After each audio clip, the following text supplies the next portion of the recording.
ఆయన అనునిత్యము ఆర్టీఐలు వేస్తున్నాడు, డేటా పట్టుకొస్తున్నాడు, ప్రజలకి కరెక్టెడ్ ఇన్ఫర్మేషన్ ఇస్తున్నాడు, నాలెడ్జ్ చేస్తున్నాడు. ఈ పార్టీలకు అతీతంగా అందరి పార్టీ వాళ్ళని మంచి అందరి యొక్క లోపాలైతే చూపెడతాడు. అది కాంగ్రెస్ పార్టీ కానీ, బీఆర్ఎస్ కానీ, బీజేపీ కానీ, పార్టీలకు అతీతంగా అనునిత్యము ప్రతి అంశం మీద వాస్తవాలు చెప్పే ప్రయత్నం చేస్తాడు జడ్సన్ బ్రదర్. రైట్? అవునా కాదా? అది విత్ ఇన్ ద పార్టీ కావచ్చు, ఇంకో పార్టీ కావచ్చు.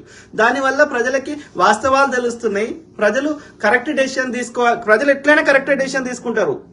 అలా మంచి పెద్ద దొంగన చిన్న దొంగన గట్లనే ఎత్తుకుంటారు. అర్థమైందా? కాంగ్రెస్ పార్టీని ఐడియాలజీ బేస్డ్ గా ఓట్లు వేసారు. ద ఆల్టర్నేటివ్ బెస్ట్ ఏదో వేసి చెప్పి వచ్చారు, కానీ కేవలం రేవంత్ రెడ్డి ప్రచారం చేస్తే ఓట్లు రాలేదు, రావు. గుర్తుపెట్టుకోండి. సో ఆ క్రమంలో ఇప్పటికైనా ఇది జడ్సన్ బ్రదరు కాంగ్రెస్ పార్టీ కోసం 30 ఏళ్ల నుంచి కష్టపడ్డాడు. ప్లస్ ఆయన లెఫ్ట్ ఐడియాలజీ, కాంగ్రెస్ ఐడియాలజీ యొక్క ప్రజలకు మంచి జరగాలని కోరుకునే వ్యక్తి.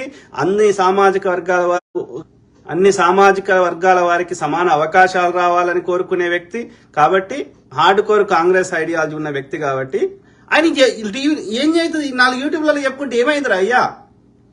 నీ కిరీటం ఎడబడిపోతుంది. ఆయన సస్పెండ్ చేస్తే నీకొచ్చే లాభం ఏంది? అరే పిలిచి మంచిగా ఒక ఎమ్మెల్సీ ఇచ్చేస్తే కామ్ అయిపోతాడు ఆయన.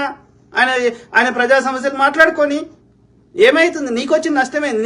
నీ వ్యక్తిగతంగా ఏమైతుంది? నేను నీ ముఖ్యమంత్రి అడుగుతలేడు కదా జడ్సన్ అన్న. నాకు ముఖ్యమంత్రి కావాలని అడుగుతలేడు కదా, నీ కుర్చీ అని అడుగుతలేడు కదా.